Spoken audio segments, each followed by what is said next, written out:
नमस्कार मंडळी, परवा श्रावण चालू होतोय आणि बऱ्याच जणांचे श्रावणी शनिवार, श्रावणी सोमवार ते हरतालिकेपर्यंत भरपूर उपवास असतात। आता प्रत्येक वेळेला तर आपण आता साबुदाणा खिचडी खाऊ शकत नाही आणि त्यात काय होतं माहिती आहे का की सोमवारी यांना बरेच जण वरही खात नाहीत। सो असं काहीतरी यांना झटपट होणारे काही पदार्थ हवे असतात जे 10 मिनिटात होतात आणि चविष्ट सुद्धा असतात आणि काहीतरी वेगळे सुद्धा असतात।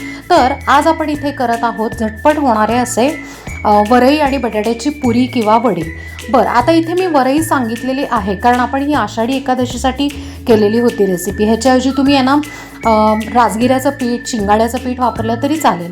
इकडे 2 उकडलेले बटाटे किसून घेतलेले आहेत, त्यातना चवीप्रमाणे मीठ, चिली फ्लेक्स, त्यानंतर आपण आहे ना इकडे हिरवी मिरची आणि आल्याची पेस्ट टाकलेली आहे आणि त्यानंतर बसेल इतपत वरईचं पीठ घातले।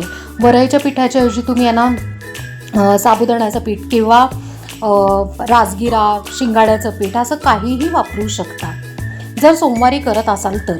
त्यानंतर छानपैकी ना घट्ट भिजवून घ्यायचं, 15 मिनटं झाकून ठेवायचं। भिजवताना पाण्याची गरज लागली तर नक्कीच वापरू शकता तुम्ही। त्यानंतर एक 15-20 मिनटं झाले की परत एकदा मळून घ्यायचं। जर कोरडं वाटलं तर थोडं पाणी घालून छान मळून घ्यायचं।